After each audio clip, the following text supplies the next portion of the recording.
So, where is this mystery fiancé of yours? Or did you make him up? My sister Olivia's voice rang out across the garden, loud enough for everyone at her engagement party to hear. I felt my face flush as conversations around us died down, guests turning to watch the spectacle. "He's running late from work," I said quietly, gripping my glass of champagne tighter. "He'll be here." My mother laughed, a sharp, brittle sound that made my stomach twist. "Work? On a Saturday afternoon? Really, sweetheart, you don't have to keep up this charade. We all know there's no fiancé." My name is Victoria. I'm 29 years old, and I've spent most of my life being the disappointment of the family. While Olivia excelled at everything, from her law degree to her engagement to Bradley, a successful investment banker, I chose a different path. I worked as a marine biologist, spending months at sea studying coral reef ecosystems. It wasn't glamorous by my family's standards, and it certainly didn't pay well. But it was mine. Standing in my parents' perfectly manicured backyard in Charleston, South Carolina, surrounded by Olivia's equally perfect friends and their judgmental stares, I wished I was anywhere else. The late afternoon sun beat down on us, making the silk dress I'd borrowed feel like a prison. "Victoria has always been creative," my father added from his position near the barbecue, where he was holding court with Bradley's father. "Remember when she said she was going to save the oceans?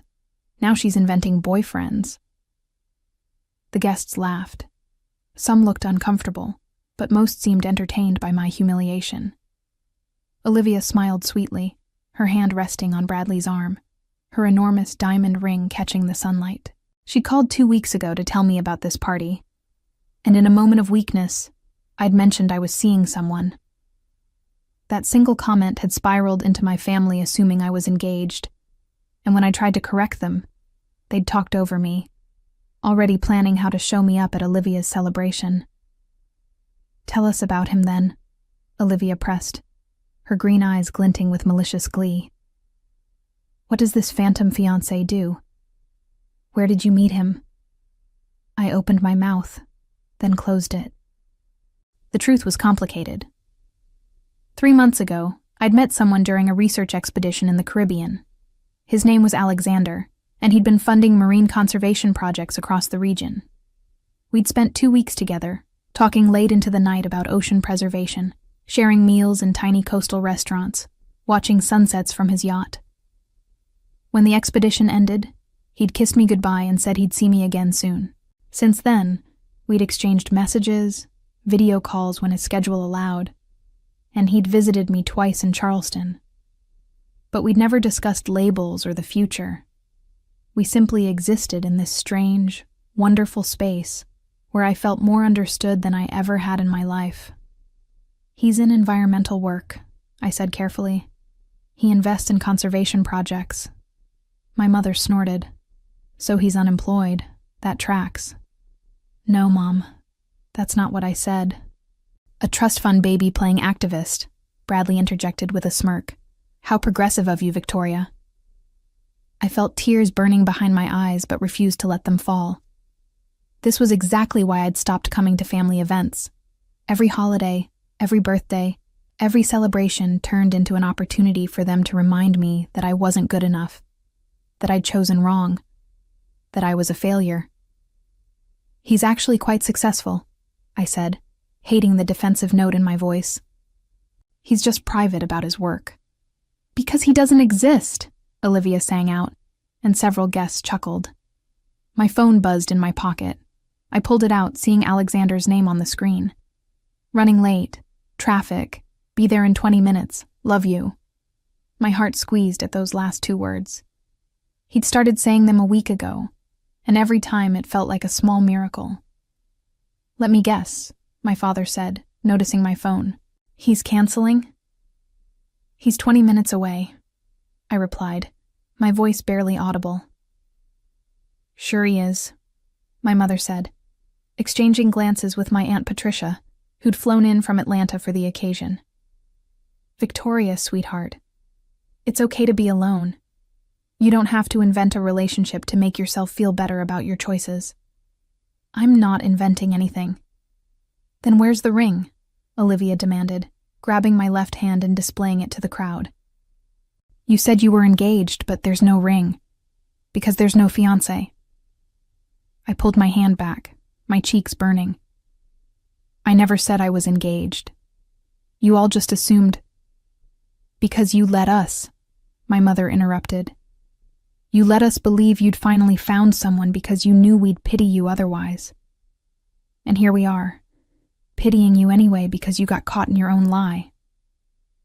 The words hit like physical blows. I looked around the garden, seeing the mixture of amusement and secondhand embarrassment on the faces of strangers and distant relatives.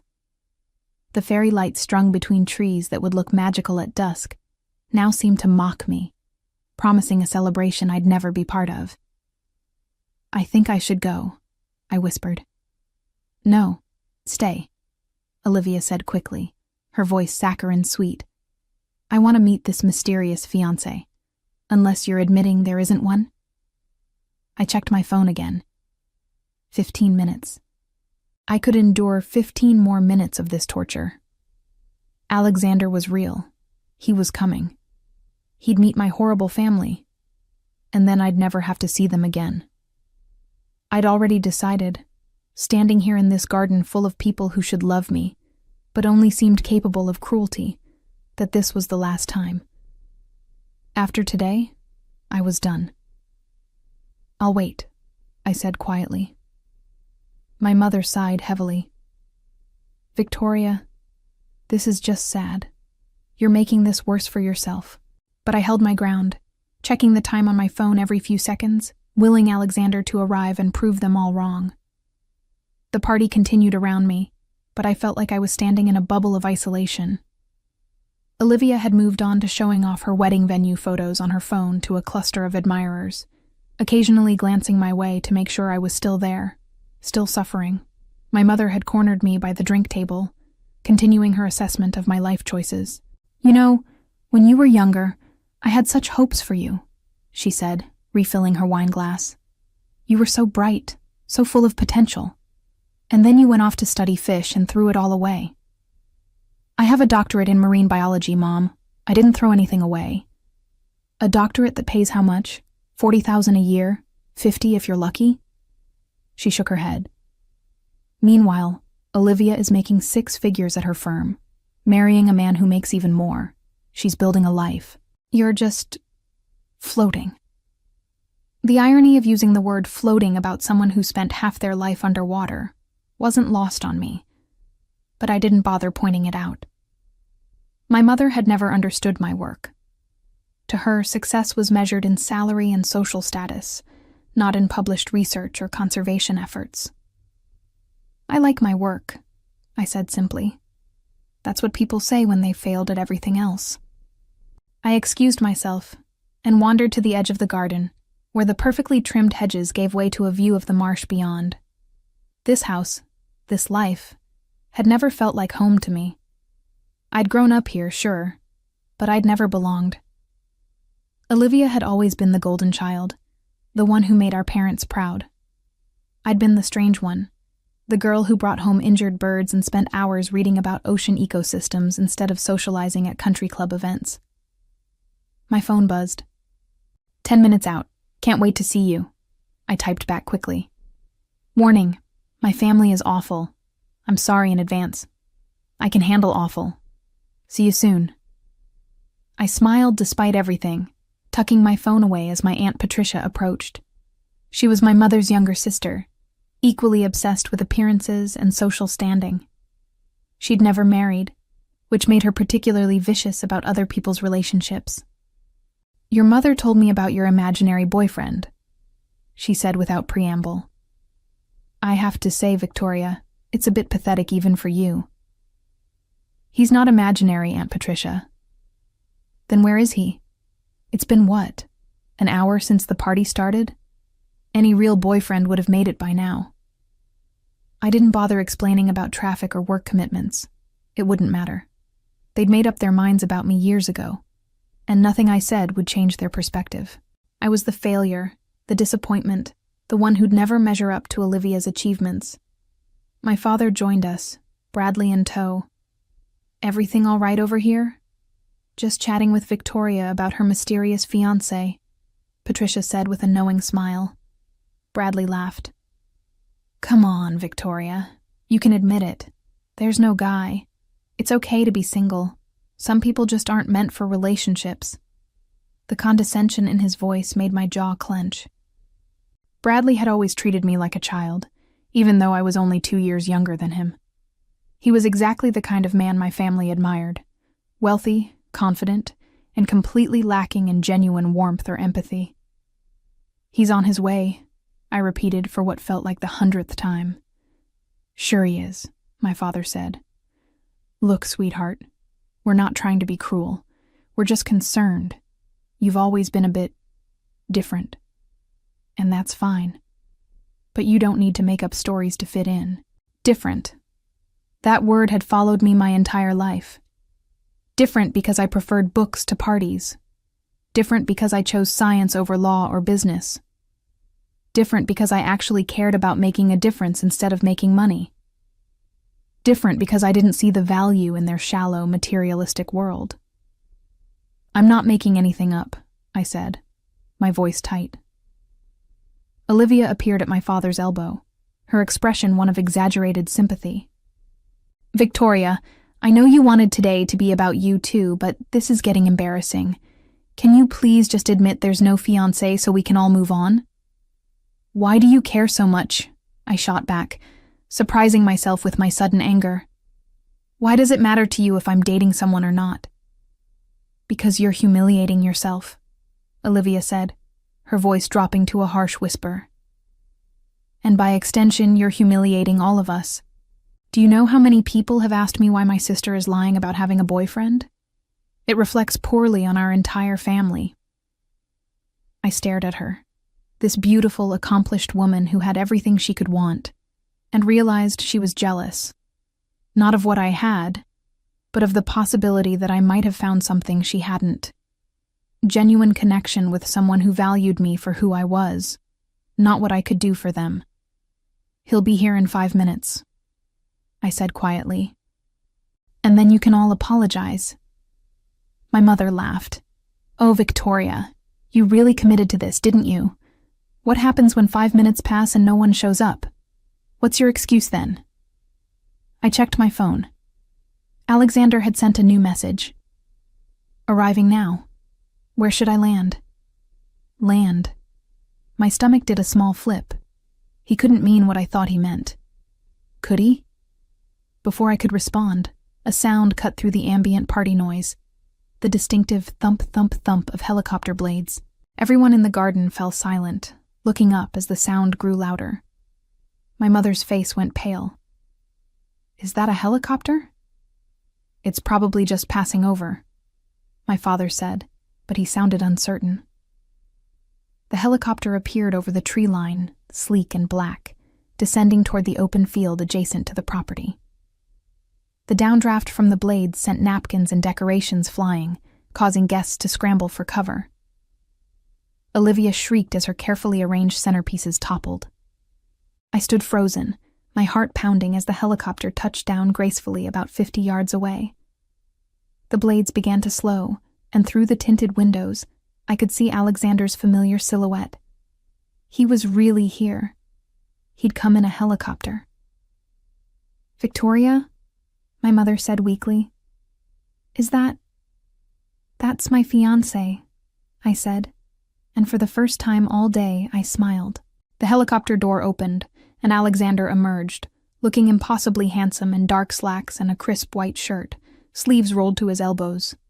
He carried a large gift box under one arm and waved to the crowd with his free hand, his smile warm and genuine. Even from a distance, I could see his dark hair was slightly windswept, his tanned skin a testament to the time he spent outdoors on various project sites. He walked toward us with the easy confidence of someone comfortable in his own skin, completely unbothered by the stunned silence that had fallen over the party. Behind him, the helicopter pilot began powering down the aircraft, and I noticed another figure, a woman in professional attire, climbing out with several more wrapped packages. Victoria, Alexander called out when he spotted me, his whole face lighting up. He closed the distance between us in quick strides, set down the gift box, and pulled me into his arms, kissing me with a tenderness that made my knees weak. God, I missed you. Sorry I'm late, darling. Work ran longer than expected. When he pulled back, I was vaguely aware of my family gaping at us, but I couldn't take my eyes off him. You came in a helicopter. Traffic was impossible, and I promised I'd be here. He brushed a strand of hair from my face. Nothing was going to make me miss this. But how did you... Where did you... He laughed, that rich, warm sound I'd fallen in love with. I borrowed it from a friend who runs a charter service. Cost me a favor, but you're worth it. He finally looked around at the assembled guests, his arm still around my waist. I'm Alexander. You must be Victoria's family. It's wonderful to finally meet you all. My mother had turned an interesting shade of red, somewhere between embarrassment and fury. My father looked like he'd swallowed something unpleasant. Olivia's mouth hung open, her perfect composure completely shattered. Bradley had gone pale, his earlier smugness evaporated. You're real, my mother managed to say. Very real, Alexander confirmed with a grin.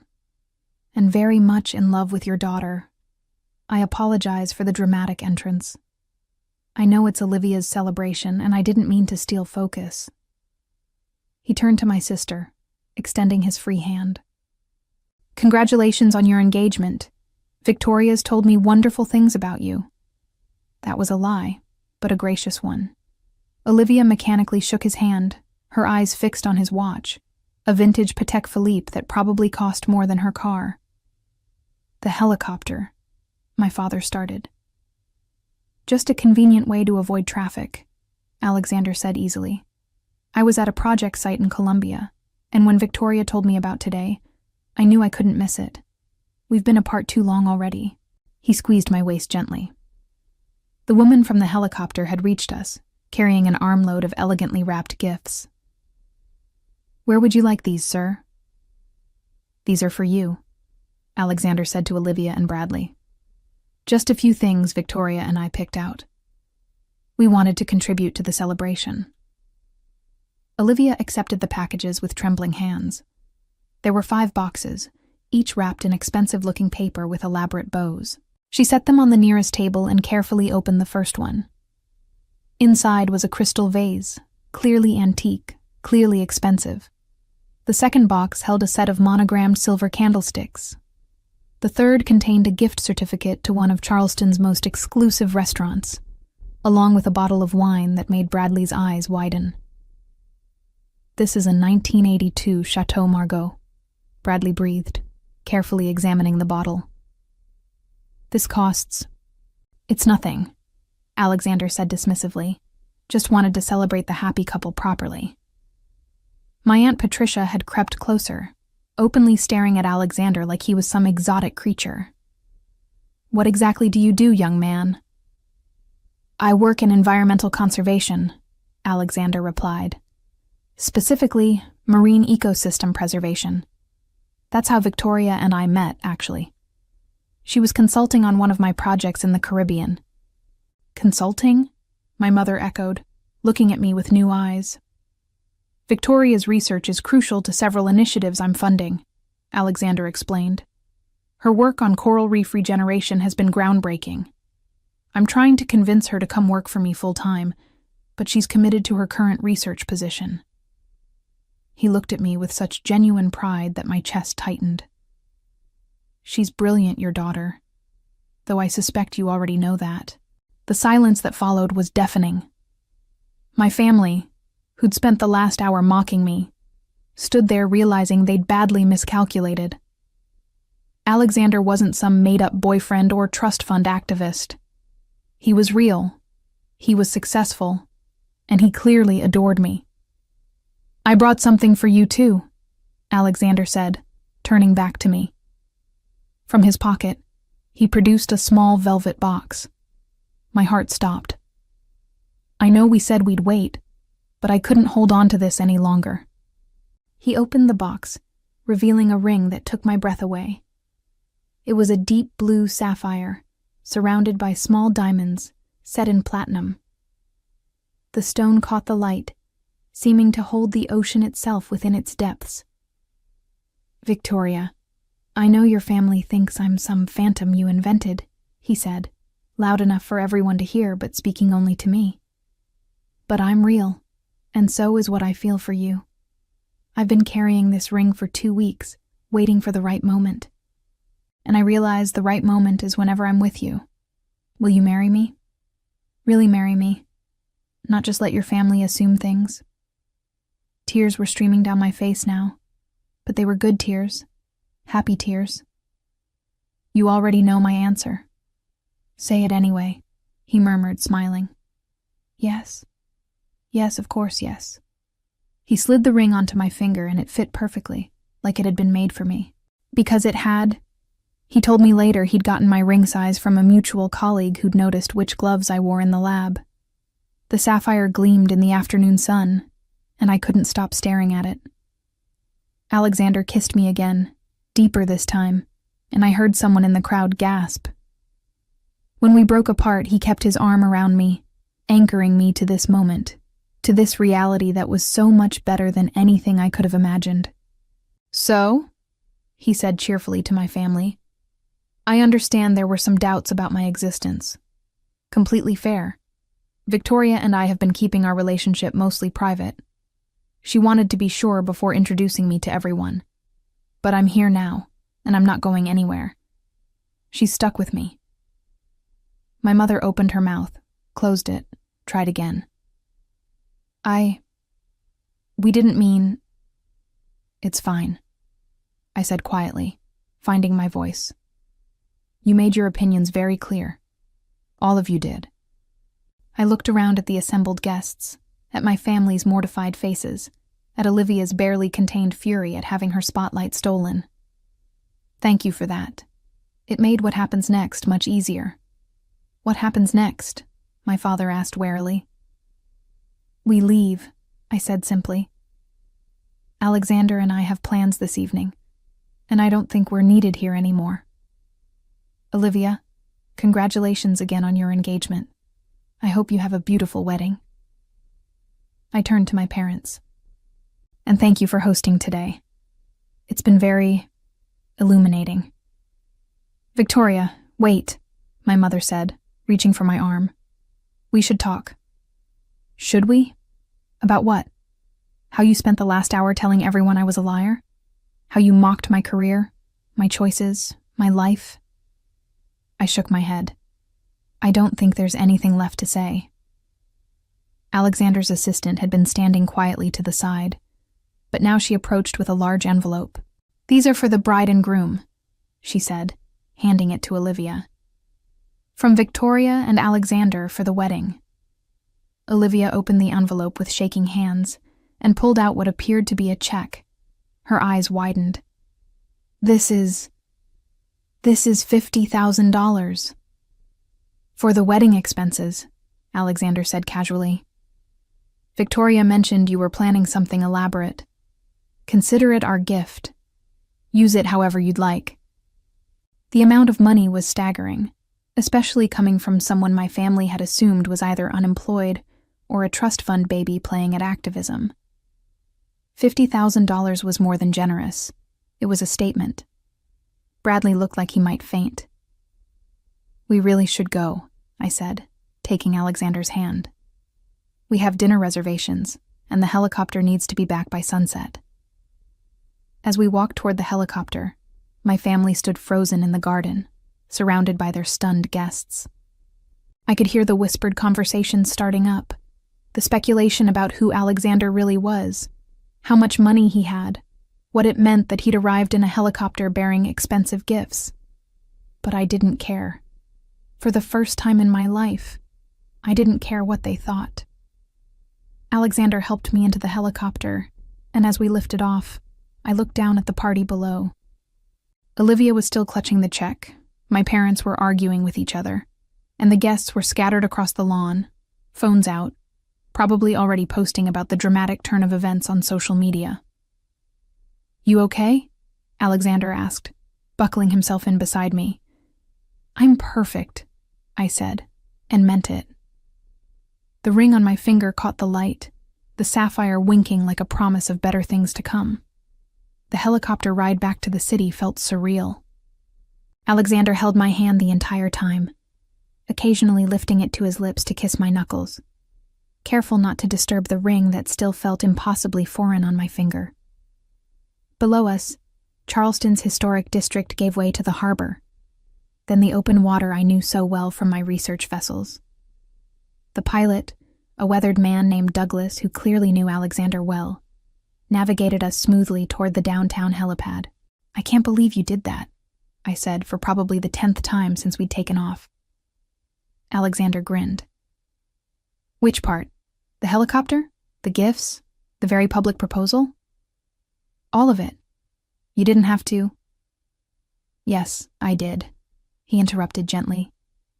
Victoria, when you texted me earlier about what they were saying, about how they were treating you, I wanted to drive straight there and give them a piece of my mind. But then I thought about what would make a bigger impact. He brushed his thumb across my ring. I've been planning to propose for weeks.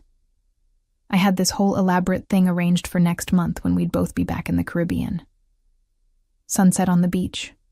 Private dinner. Very romantic. But then today happened.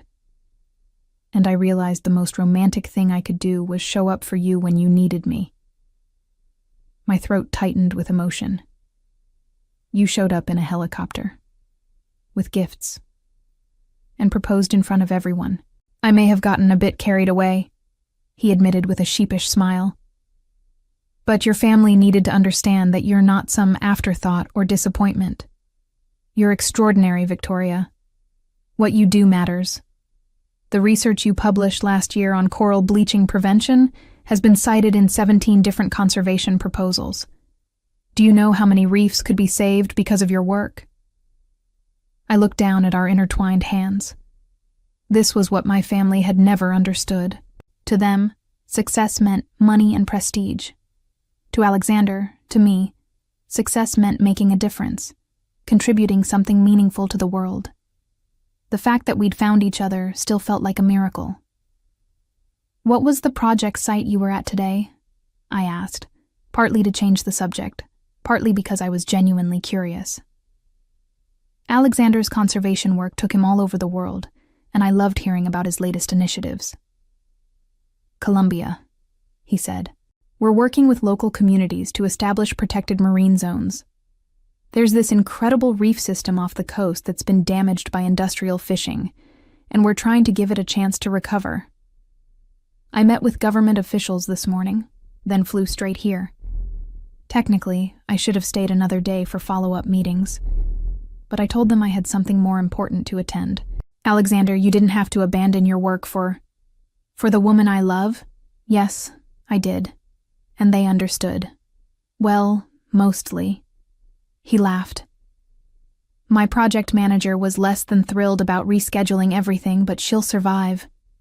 Besides, I needed to meet the family that somehow produced someone as amazing as you despite their best efforts to make you feel otherwise.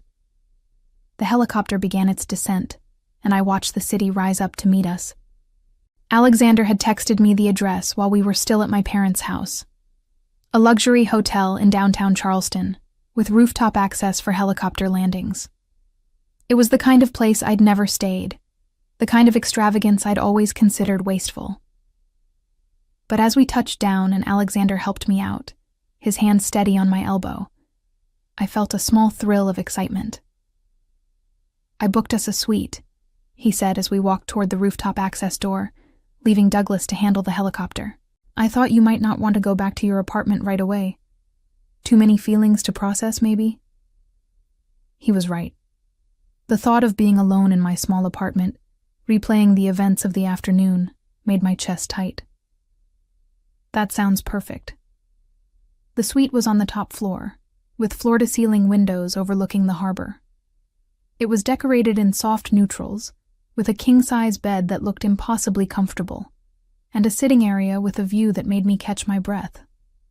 Alexander tipped the bellhop who'd escorted us up, then closed the door behind us, finally giving us privacy. "So," he said, pulling me into his arms, "how are you really doing?" That was when the tears came.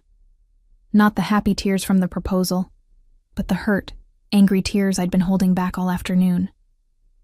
Alexander held me as I cried, stroking my hair, murmuring soothing words I couldn't quite make out. All the years of being told I wasn't good enough, all the comparisons to Olivia, all the dismissals of my work and my choices, it all poured out of me. "I hate that they made you feel this way," Alexander said when I'd finally calmed down enough to speak. "I hate that they couldn't see what I see, what everyone who knows you sees." "They've always been like this," I said, my voice muffled against his chest. I thought I'd gotten past it. I thought I didn't care anymore. But today, when they were all laughing at me, saying I'd made you up, I know, and I'm sorry I wasn't there sooner. Traffic really was terrible, but I should have left earlier, should have anticipated it. You came in a helicopter, Alexander. I think you made up for being late. He laughed, and I felt the rumble of it against my cheek. Fair point. Though I have to admit, the look on your sister's face when I handed her that check was worth every penny. Did you see her expression? I saw everyone's expressions. My mother looked like she'd been slapped. My father couldn't stop staring at your watch. And Bradley...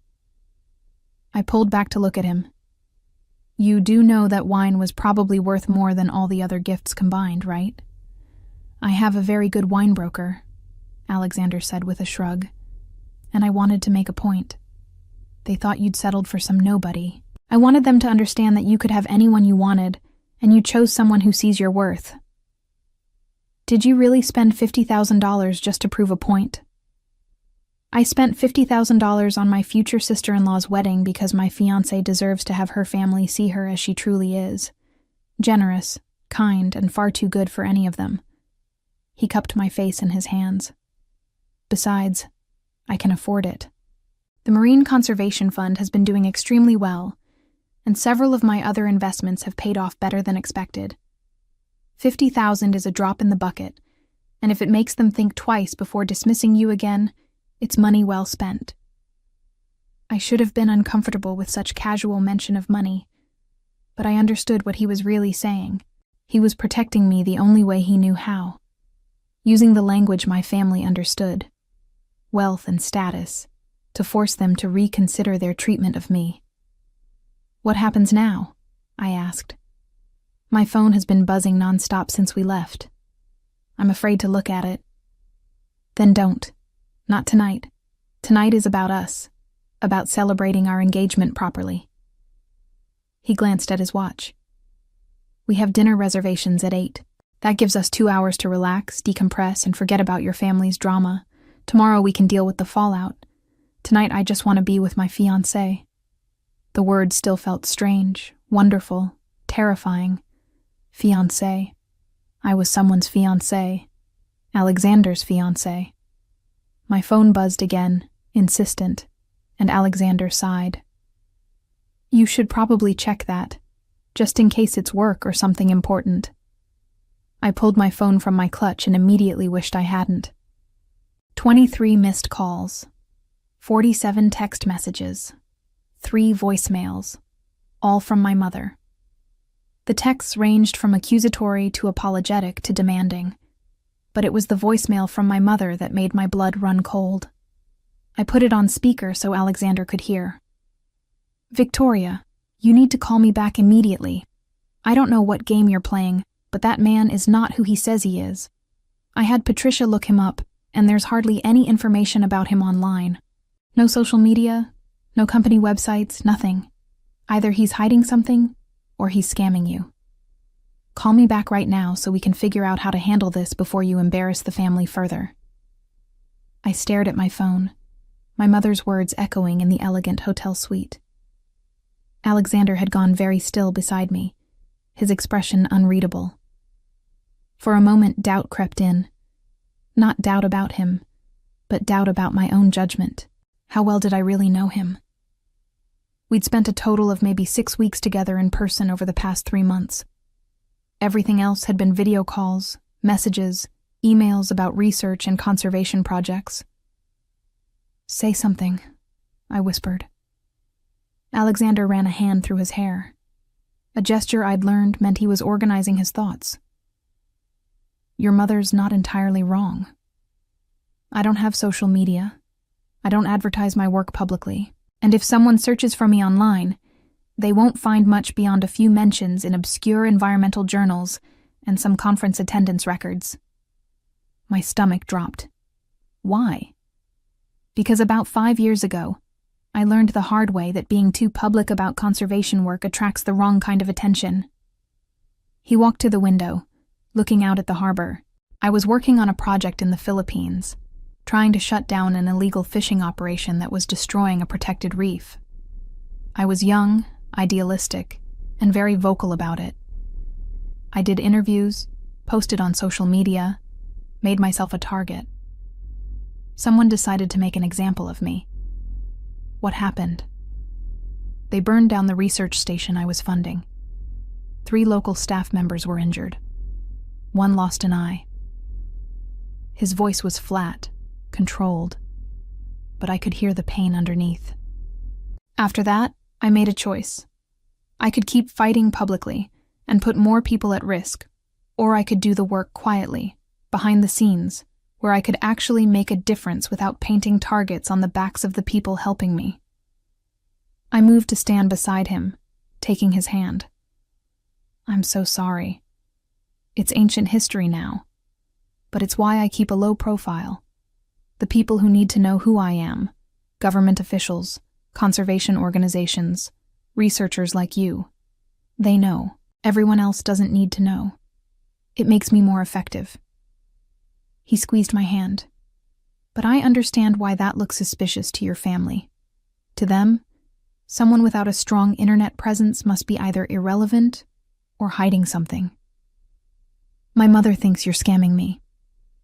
"I know. And honestly, from her perspective, I can see why. Rich guy appears out of nowhere, proposes to her daughter in a grand gesture, throws money around. It looks like a con." He turned to face me fully. "Victoria, I need you to understand something. I'm not perfect. I have flaws, baggage, a past that's complicated. But I'm not scamming you. Everything I told you about my work, about who I am, it's all true. I can prove it if you need me to. I don't need you to prove anything. I believe you." "Are you sure? Because if you have doubts, if you need time to think about this, I understand." We moved fast. Maybe too fast. The proposal today was impulsive, and while I meant every word, I don't want you to feel pressured. I looked down at the ring on my finger, the sapphire catching the light. "Do you want to take it back?" "God, no. But I want you to be certain. Not because your family approves or disapproves, but because you're sure about us, about me." Before I could respond, my phone rang. My mother again. I declined the call, but immediately Olivia called. Then my father. It was like they'd coordinated their assault, taking turns trying to reach me. "They're not going to stop," I said. "Then maybe we should talk to them. Clear the air, answer their questions." Alexander checked his watch. "We can push the dinner reservation back. This is important. You want to face my family again after what they put you through today? They didn't put me through anything. You're the one they hurt. And if talking to them will give you peace of mind, help you move forward, then yes, I want to face them." Against my better judgment, I called my mother back. She answered on the first ring. "Finally. We're at your apartment. We need to talk to you and this Alexander person right now." "You're at my apartment? Mom, I didn't invite you. This is too important to wait. Your father, Olivia, Bradley, and I are all here. We need answers." I looked at Alexander, who nodded. "Fine, but we're not coming there.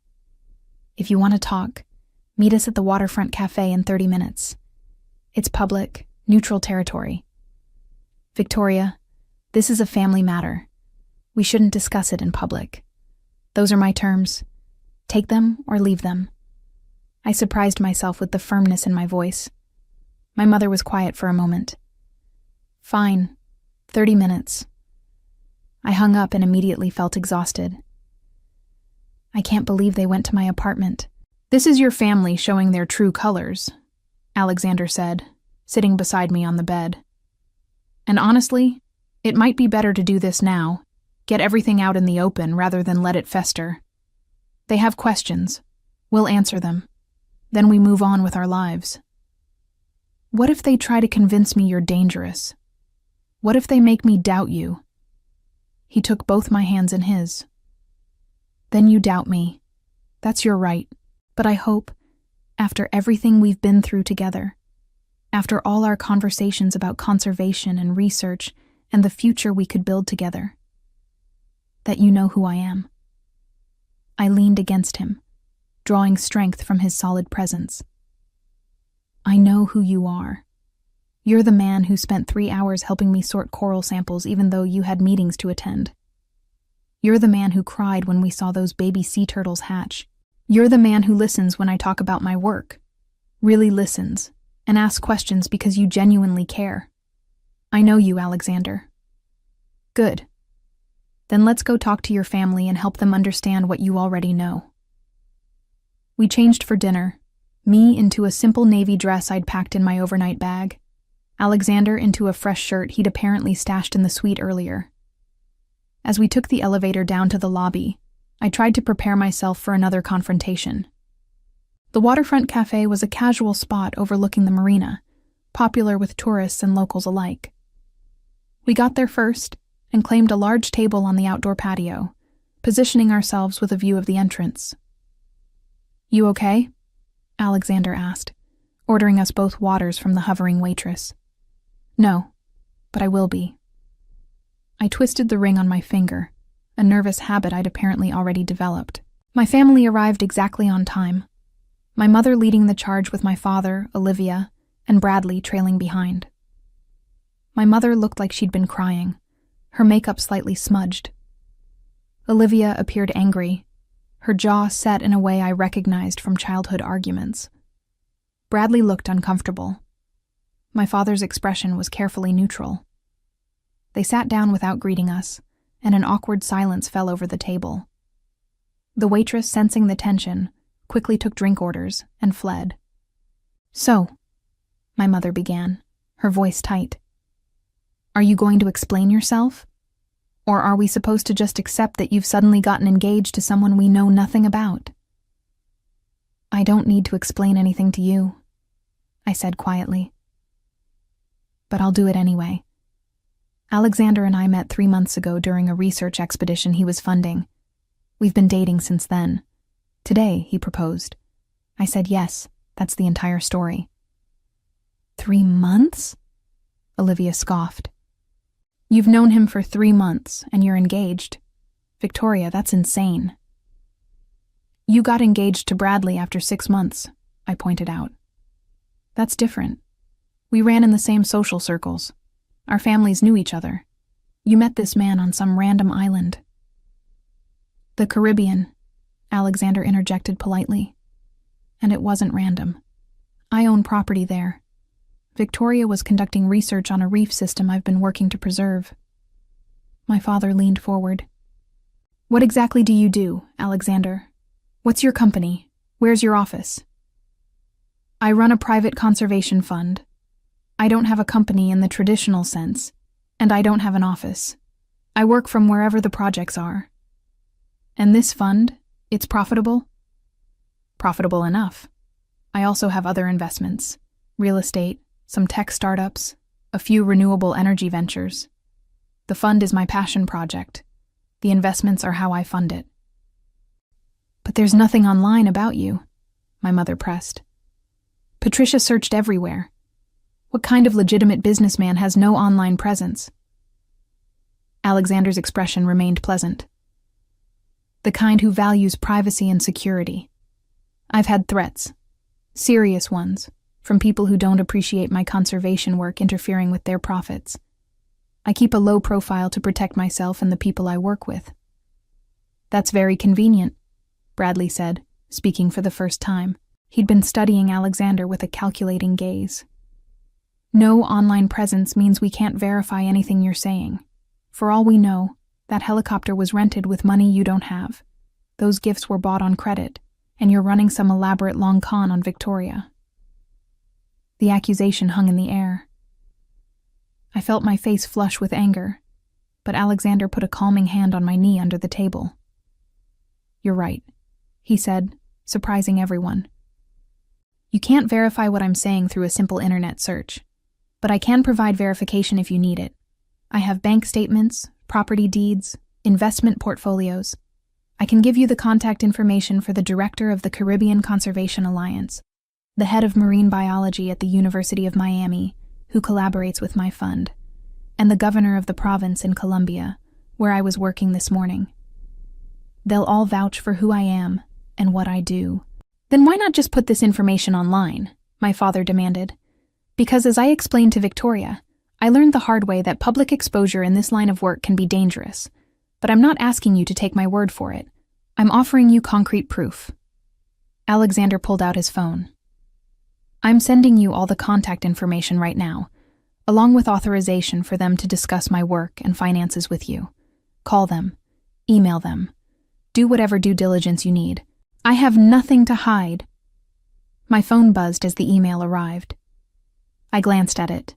A list of names, phone numbers, and email addresses for what looked like very impressive people in both conservation and business circles. He'd also attached scanned copies of several documents, including what appeared to be property deeds and bank statements with balances that made my eyes widen. "This could all be fake," Olivia said, but her voice had lost some of its certainty. "Call them," Alexander challenged. "Right now. I'll wait."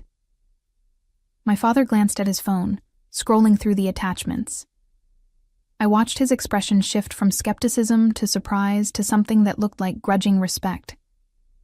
He tapped on one of the phone numbers and stepped away from the table to make a call. "While he's doing that," Alexander continued, addressing my mother and Olivia, "I want to address something else. You seem to think I'm taking advantage of Victoria, but I'd argue it's the other way around. Your daughter is one of the most brilliant marine biologists of her generation. Her work is cited in conservation proposals around the world.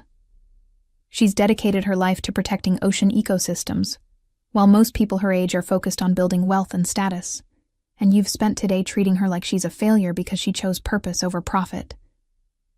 "We never said she was a failure," my mother protested weakly. "Really?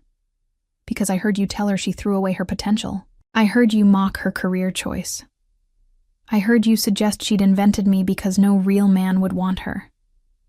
Should I go on?" The table fell silent. Olivia was staring at her hands, and my mother's face had gone pale. Bradley looked like he wanted to be anywhere else. "I didn't know you heard all that," my mother said quietly. "I heard enough," Alexander replied, his voice hard. "And I'm going to say this once clearly, so there's no misunderstanding. Victoria didn't settle for me. I'm the one who got lucky. She could have any man she wanted, and she chose me. Not because of money or status or helicopter rides, but because we share the same values, the same passion for making the world better." My father returned to the table, his expression troubled. "I just spoke with Dr. Harrison at the University of Miami. He confirmed everything Alexander said. He also said that without Alexander's funding, their marine conservation program would have been shut down 3 years ago. He called him one of the most important advocates for ocean preservation in the private sector." "That's one person," Olivia said stubbornly. "It doesn't prove—" "I can call the others," my father interrupted. "But I don't think I need to. The bank statements alone." He trailed off, looking at me with new eyes. "Victoria, why didn't you tell us about any of this?" "Because you never asked," I said simply. "You never asked about my work, about what I was doing in the Caribbean, about the people I was meeting. You assumed my life was empty and sad because it looked different from what you wanted for me. We just wanted you to be happy, my mother said. And for the first time, she sounded genuinely distressed. I am happy. I have security and stability. I just found them in a different way than you expected. Olivia's phone buzzed, and she glanced at it. Her face went white. The check. I just got a notification that the check cleared. $50,000 deposited into the wedding account. She looked up at Alexander.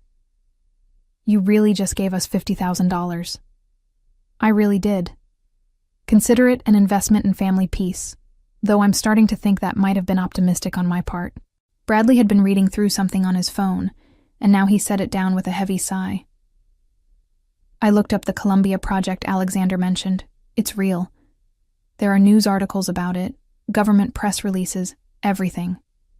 He really was meeting with officials this morning. He looked at me apologetically. Victoria, I'm sorry. We all thought... You thought I was so desperate and pathetic that I'd invent a boyfriend to make myself feel better. I finished for him. I know what you thought. You made it very clear.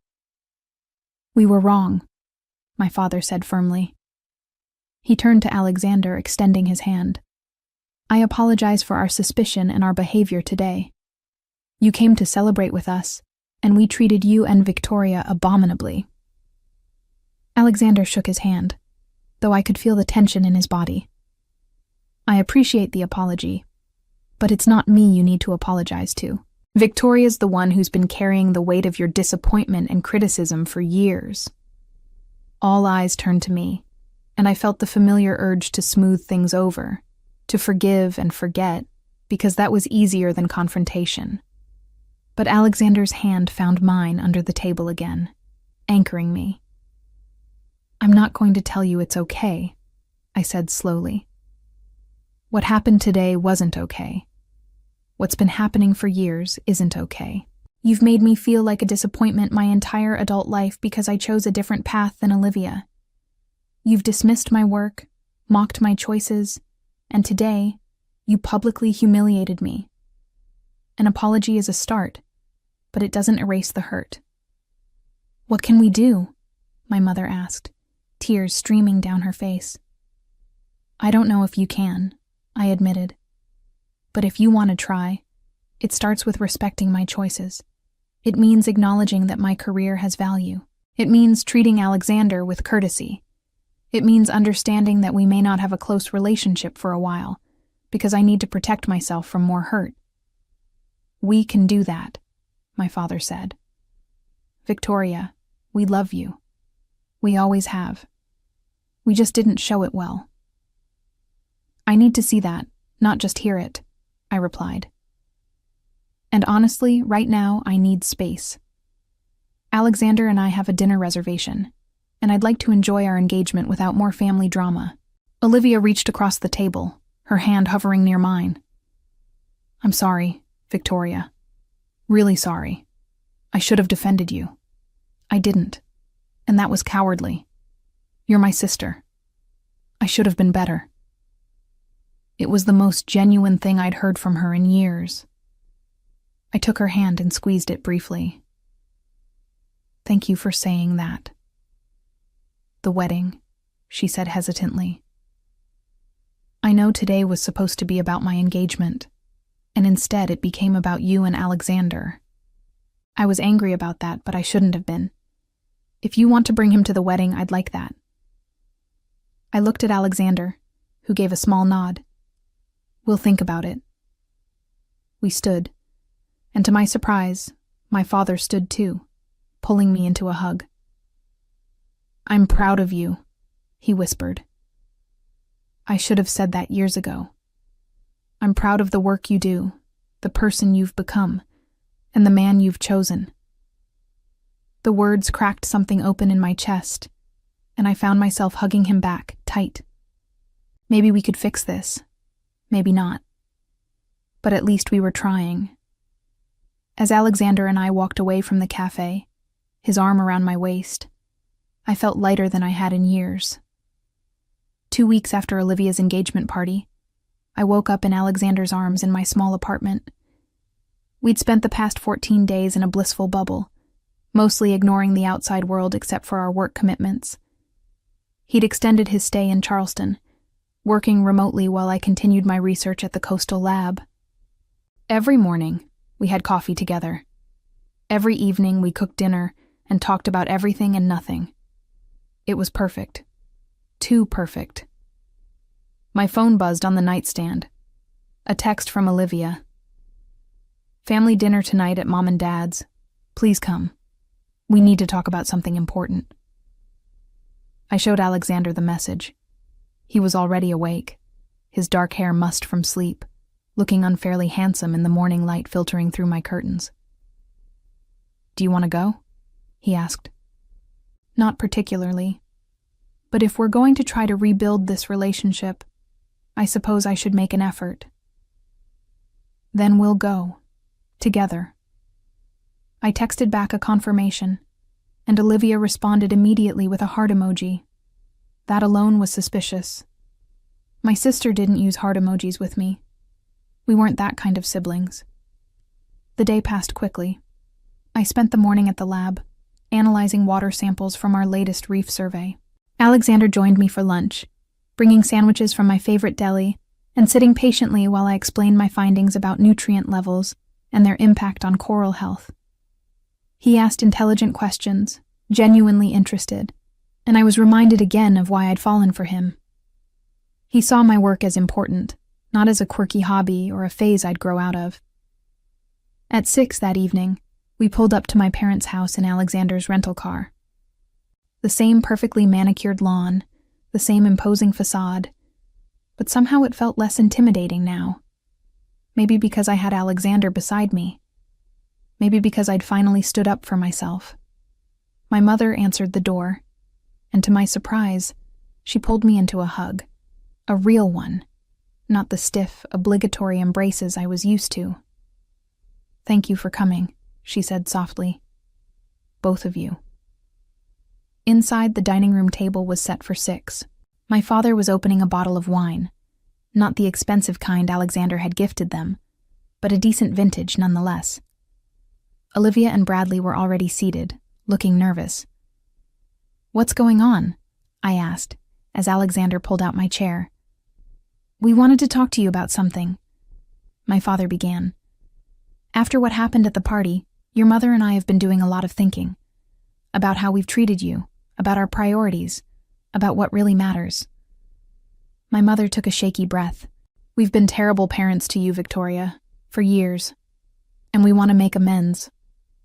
I glanced at Alexander, who squeezed my hand under the table. "Okay," I said cautiously.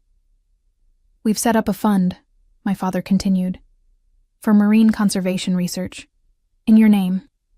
It's not much, $50,000 to start. But we want to contribute to the work you're doing.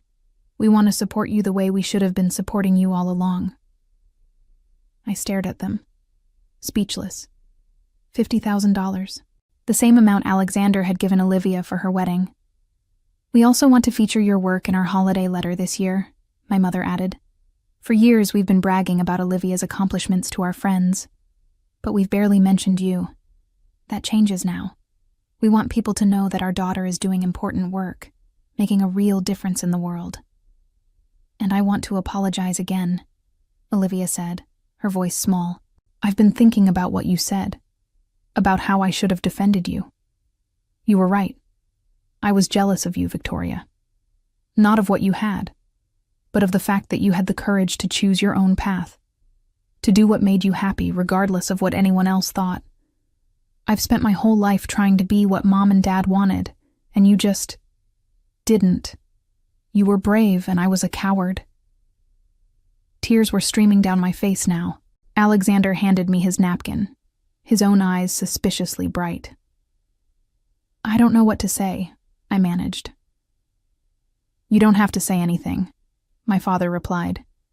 "We don't expect you to forgive us immediately. We just want you to know that we're trying. We see you now, Victoria. Really see you. And we're proud of you." Dinner was surprisingly pleasant, We talked about my research, about Alexander's projects, about Olivia's wedding plans.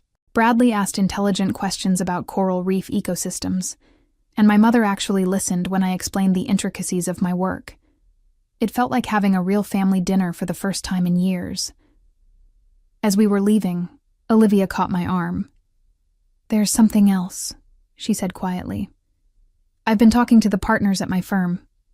We handle a lot of environmental law, and I mentioned your work to them. They're interested in providing pro bono legal services for conservation initiatives. I thought maybe Alexander's fund could use that kind of support." I looked at my sister, this woman I'd spent so long resenting, and saw her trying.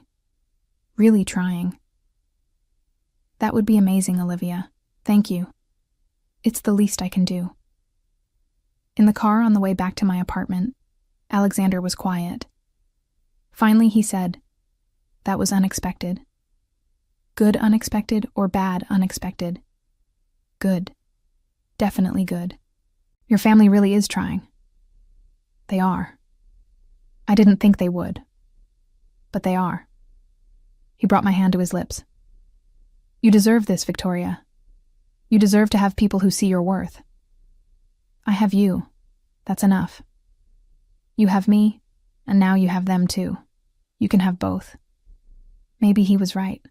Maybe I could have both. The next morning, I woke to my phone ringing. It was barely 7, and Alexander groaned beside me, pulling a pillow over his head. "Who calls this early?" he mumbled. I grabbed my phone, squinting at the screen. Unknown number. I almost declined, but something made me answer. "Victoria? It's Dr. Harrison, from the University of Miami." I sat up quickly. "Dr. Harrison, is everything okay?"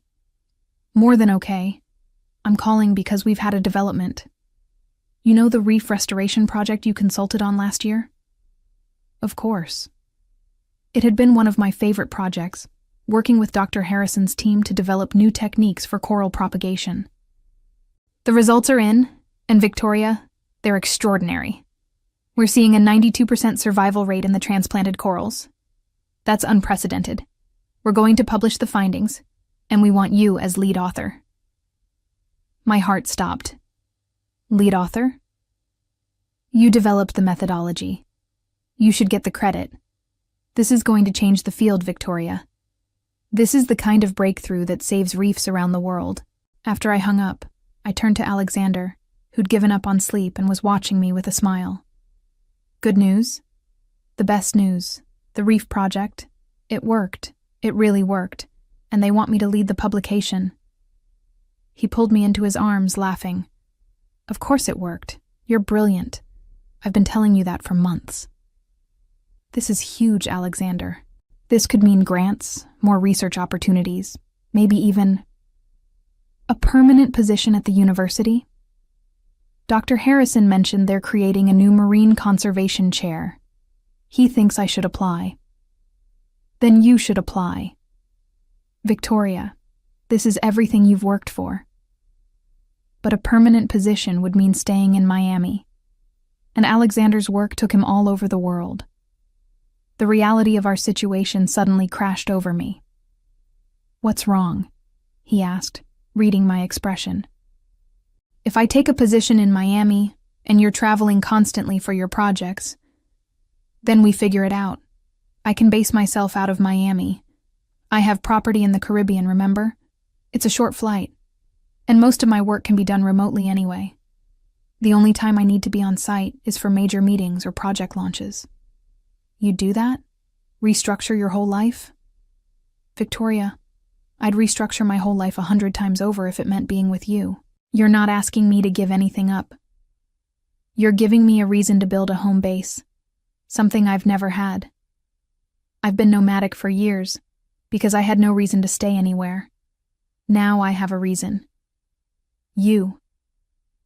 I kissed him, pouring all my gratitude and love into it. When we finally broke apart, he was grinning. "Besides, Miami has excellent seafood, and beaches, and you. What more could I want?" My phone rang again. This time it was Olivia. "Can I call you back?" I answered. I just got some amazing news and... Is it about the paper? Because I just saw Dr. Harrison's tweet about it. Victoria, this is incredible. He's calling you a pioneering voice in marine conservation. I put her on speaker so Alexander could hear. You follow Dr. Harrison on social media? I started following a bunch of marine biology accounts after the engagement party. I wanted to understand your work better. And Victoria, what you're doing is incredible. I had no idea the scope of it. There are so many people talking about your research, so many conservation groups citing your findings. How did we not know about this? Because you never asked, I said, but without bitterness. I know, and I'm sorry for that. But I'm asking now. Tell me everything. So I did. I spent 20 minutes explaining the reef project, the methodology, the implications for coral conservation worldwide. Olivia listened, asked questions, and for the first time in our lives, I felt like she was seeing me as a person, not just the disappointing sister. I'm going to send this to everyone I know, she declared when I finished. My partners, my friends, everyone. They need to know what you're doing. After we hung up, Alexander pulled me back into bed. Your sister is becoming your biggest cheerleader. It's weird, but good weird. It's what you deserve. Everyone who knows you should be cheering for you. We spent the rest of the morning in bed, making plans. Alexander would start looking for a permanent place in Miami. I would apply for the university position. We'd set a wedding date for next spring, somewhere in the Caribbean, intimate and beautiful. Maybe on a beach at sunset, the way he'd originally planned his proposal. What about your family? I asked. You've never mentioned them. His expression grew distant. They're not in my life anymore. Long story, painful ending. The people at my conservation fund are my family now. And you. You're my family. I want to know the story. All of it. If we're going to get married, I should know. You will, I promise. Just not today. Today is for celebrating your success. He was right. Today was for celebration. The painful stories could wait. My phone buzzed with a text from my father. Saw the news about your paper. So proud of you. Can we take you and Alexander out to dinner to celebrate? I showed Alexander, and he smiled. Your family really is changing. They really are. And for the first time in my life, I felt like I had everything I'd ever wanted. The publication of my paper changed everything. Within a week, I was fielding calls from universities, conservation organizations, and even a documentary filmmaker who wanted to feature my work. The University of Miami officially offered me the position of associate professor and director of the new Marine Conservation Research Center.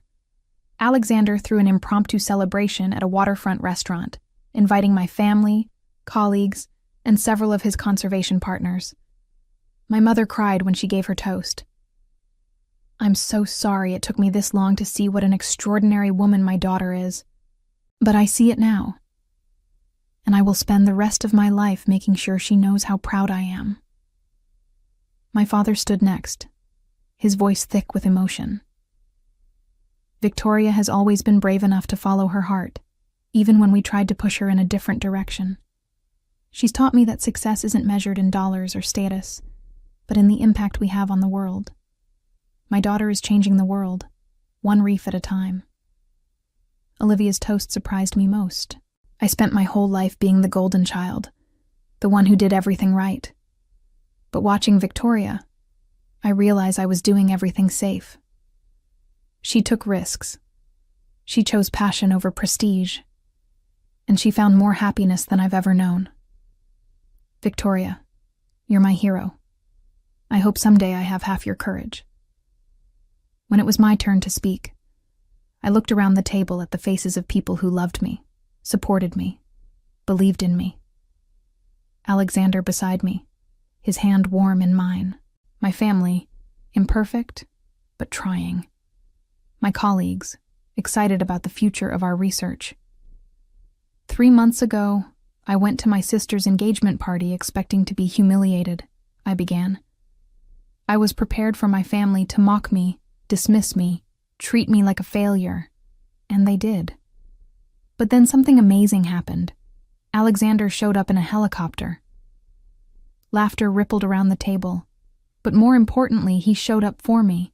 He saw me when my family couldn't, and somehow, his seeing me helped them see me too.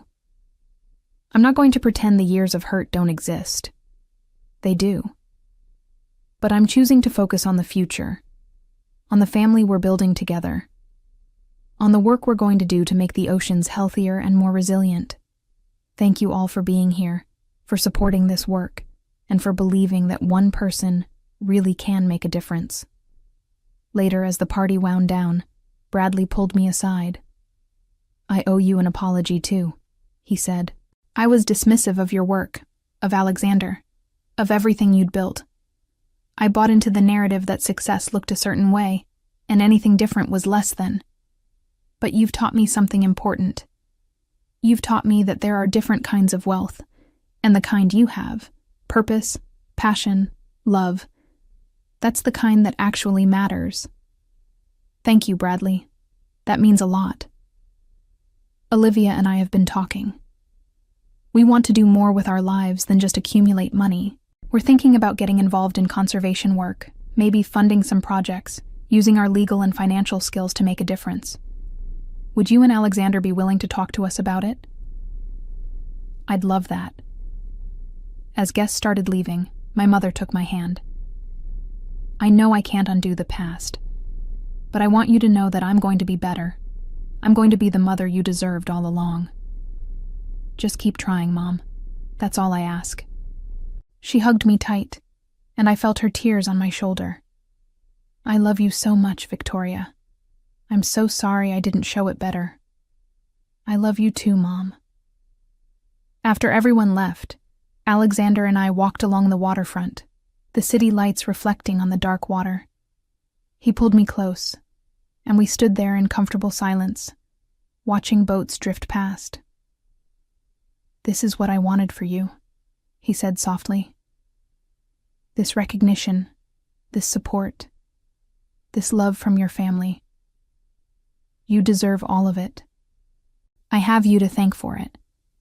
If you hadn't shown up that day, you would have found another way. You're strong, Victoria. Stronger than you give yourself credit for.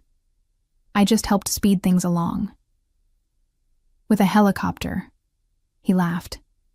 With a helicopter. I may have gotten a bit carried away with the dramatic gesture. It was perfect. You were perfect.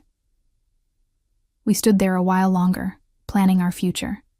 The wedding would be in 6 months, on a beach in the Caribbean. Small, intimate, just the people who mattered most. My family would be there, rebuilt and better than before. Alexander's conservation team would be there, the family he'd chosen.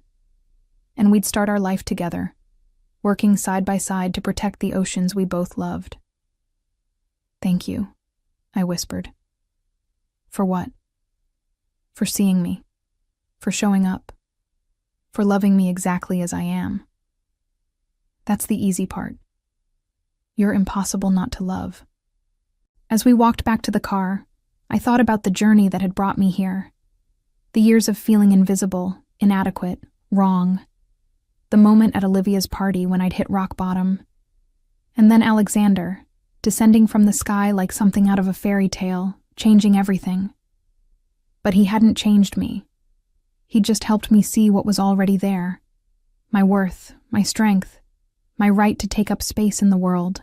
6 months later, my parents stood on a Caribbean beach and watched me marry the man who'd arrived in a helicopter. Olivia was my maid of honor, tears streaming down her face as she adjusted my veil. My father walked me down the makeshift aisle, whispering, "I'm so proud of you. One more time." As Alexander slipped the ring onto my finger, a match to my engagement ring, with sapphires the color of the ocean behind us, I looked out at the small gathering of people we loved. My family, imperfect but trying. Our friends and colleagues, united by shared passion for conservation. And Alexander, my partner in every sense of the word, smiling at me like I'd hung the moon. The years after my family's betrayal at Olivia's engagement party had been transformative. My parents had established the Victoria Conservation Fund, which now supported 3 different marine research projects. Olivia's law firm provided pro bono legal services to environmental organizations, and she'd become an advocate for ocean protection legislation. Bradley had joined the board of a major conservation nonprofit, using his financial expertise to help them expand their programs. But the most unexpected change had been in my relationship with my family. We had dinner together once a month, and they actually asked about my work, listened to my answers, celebrated my successes. My mother had framed my published paper and hung it in their living room, showing it to anyone who visited. My father had read every article I'd written, highlighting passages and asking questions. Olivia and I had become real sisters, texting regularly, supporting each other through challenges and celebrating victories together. As for Alexander and me, we'd built a life that was equal parts adventure and stability. We split our time between Miami, where I taught and conducted research, and various project sites around the world, where Alexander's conservation work took us. We'd bought a small house near the water, where we could watch sunsets and plan our next project. Every day felt like a gift, working side by side to protect the ecosystems we loved, building a future together. Standing on that beach, exchanging vows with the man I loved while my family watched with genuine pride and support, I reflected on the journey that had brought me here. My family had ridiculed my fake fiancé, called me a disappointment, tried to humiliate me in front of everyone who mattered to them. But that day had become a turning point, not an ending. Because Alexander had shown up, literally descended from the sky, and forced them to see what they'd been missing all along. The revenge I'd gotten wasn't the bitter, destructive kind. It was better than that. It was the revenge of living well, of building a life so full of purpose and love that their early dismissal of me became irrelevant. It was watching them realize what they'd almost lost and seeing them work to be better. It was standing on this beach, about to start a marriage built on mutual respect and shared values, knowing that I'd never again let anyone make me feel less than I was. As Alexander kissed me and our small gathering cheered, I thought about that girl at Olivia's engagement party, standing alone while her family mocked her. I wished I could tell her that everything was going to be okay, that the man she was waiting for would arrive in the most spectacular way possible, that her family would eventually come around, that her work would be recognized and celebrated, that she would find happiness she never thought possible. But mostly, I wished I could tell her what I'd finally learned, that her worth wasn't determined by her family's approval or anyone else's validation. She was enough, exactly as she was, doing exactly what she loved. The rest would follow.